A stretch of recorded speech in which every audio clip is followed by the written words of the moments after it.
Por falta de conhecimento, meu povo pereceu. O Brasil tinha tudo para quebrar, com a pandemia e com a guerra lá fora. Aconteceu o contrário, a equipe que tinha do nosso lado. A economia voltou em V, tivemos superávit, e aconteceu aquilo final de 22. Só o presídio comemorou. E o sistema, que tem nome e sobrenome. Mas vamos considerar a página virada. Vamos ver o futuro, olhar para frente. Me tornar inelegível porque me encontrei com embaixadores. Eu não me encontrei com traficantes no Morro do Alemão. A segunda inelegibilidade, porque no 7 de setembro eu botei do meu lado um empresário.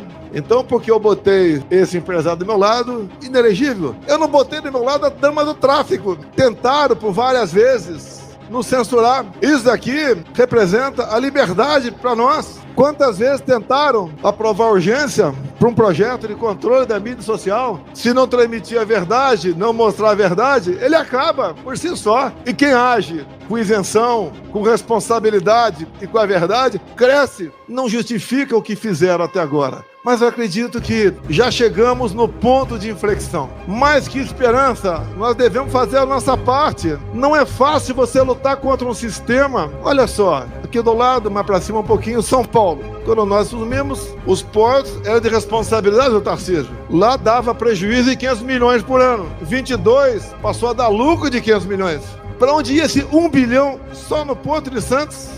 Itaipu Binacional, mas por que era cobiçada Itaipu Binacional e ainda é cobiçada? Porque é uma estatal que não é auditada pelo TCU, então você pode meter a mão até o sovaco que não tem problema. Ao longo de 4 anos, além de gerar energia, além de diminuir o valor da tarifa em dólar, fizemos a segunda ponte com o Paraguai, alongamos em 600 metros o aeroporto de Foz do Iguaçu, asfaltamos a Transboiadeira, atendemos mais de 50 municípios com pequenas obras. O Jorge Safe faltou só um passo para nós começarmos a praticar piscicultura naquele lago, que tínhamos como projeção aumentar em 20% o volume de pescado no Brasil. Esse país ninguém pode passar fome. Tem meios, e assim a gente vai citando cada ministério, como o Rogério Marinho, que levou água para o Nordeste, como a Tereza Cristina, que abriu mercado para o agro, para o mundo todo. Como nós fomos na iminência de uma guerra, conversar com o presidente Putin, ia faltar fertilizante para o Brasil, negociamos diesel, ele queria comprar ovos da gente. Falei com a Tereza, se abrir o mercado agora, vai o ovo custar de menos de R$1 para R$2 a unidade no Brasil, espera um pouquinho mais. Apesar de produzirmos 1.700 ovos por segundo, não é o suficiente para atendermos o mercado lá de fora. Todos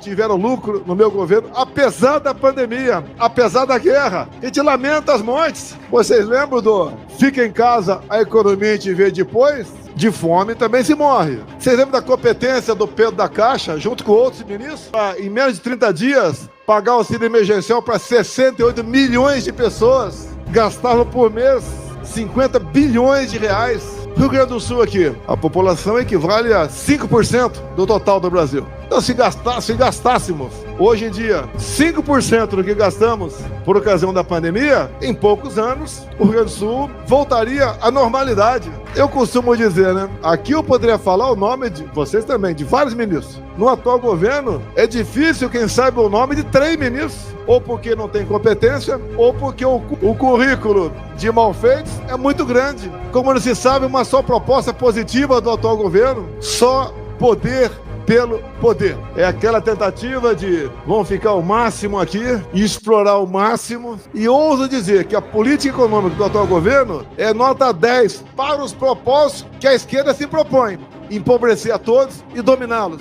Imaginem vocês se no dia 30 de dezembro de 22 eu não tivesse saído do Brasil. Com 8 de janeiro acontecendo, onde estaria uma hora dessa? Não sabia o que ia acontecer, mas pressentia que algo de errado estava por vir. Fiquei 3 meses lá fora, fui muito bem tratado por brasileiros lá nos Estados Unidos e voltamos para cá com todos os riscos. Acusação de toda ordem. Grande mídia, ao vivo, estou pronto para ser sabatinado por vocês. Vamos falar de baleia, de presente, de vacina, de golpe. Boa exposição, ao vivo. Com edição, não tem satisfação maior do que aquele de servir, de poder ajudar o próximo. Quem era Jair Bolsonaro? Daquela foto ali com meu pai, aquela coisa rara, uma fotografia, em 1960. Chegar onde chegou é um sinal que todos nós podemos chegar onde sonhamos ou onde o destino reserva um lugar para nós. Eu duvido que o Tarcísio pensasse um dia ser governador, que é um tremendo gestor, algo que São Paulo nunca teve. Como, por exemplo, eu vejo vários parlamentares aqui, como disse a dona Michele, né?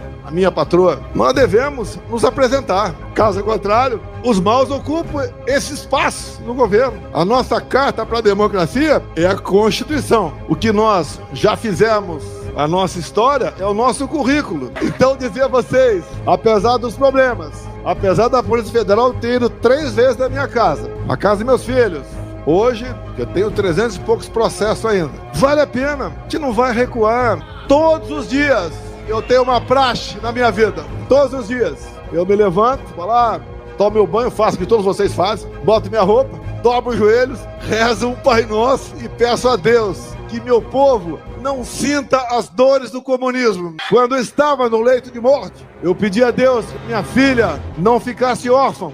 Fui atendido. Como agora eu fiz um pequeno texto de 14 ou 15 pequenos itens sobre o caso Adélio, sobre o delegado que investigou o caso Adélio, o dono do inquérito. Esse mesmo delegado que nada apurou porque não quis apurar, foi prestigiado, é diretor de inteligência da PF. E agora, um dos advogados sofre uma ação da Polícia Federal, tem apreendido um Porsche, um avião e congelado 200 milhões de reais. Esse advogado, que no dia 7 de setembro de 2018, foi a Juiz de Fora para atender o Adélio por questão humanitária, descobrir um advogado samaritano. Roraima tem uma tabela periódica lá. Além disso, tem o Vara do Rio Cotingo, 12 quilômetros por 600 metros. De cota, ali dá para gerar energia para metade do Brasil, para agregar valor em nossos minérios, para fazer do Brasil realmente uma terra prometida, trazer paz, prosperidade, ordem e progresso para todos nós. Onde erramos ao longo de décadas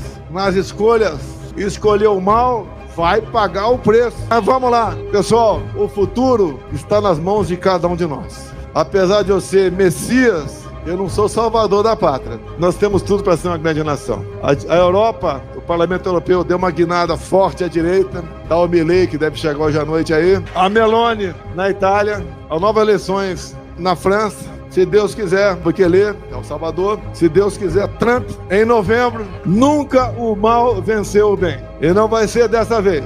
Não é para o meu bem, não. Ser presidente, se você não tiver muita força de vontade, muita coragem, você faz o que os outros sempre fizeram. Dá para mudar, tem jeito, boas pessoas ao seu lado, um povo que cada vez mais aprende, tem informação, tem instrução, tem liberdade de imprensa, um povo que deve servir de norte para nós políticos. Nunca um político pode ser mais do que um povo. E ambição só se for para se mudar e mudar o destino do seu país. Não ambição pelo poder. Isso é péssimo. Quem quer o poder, pelo poder. Temos eleições esse ano. Votem com a razão e não com o coração ou emoção. Porque se nós tivermos, porque a composição do TSE já mudou, tivemos uma grande bancada em 26, pode ter certeza que a gente faz pelo parlamento, não pela canetada, uma história melhor para todos nós. Muito obrigado a todos vocês.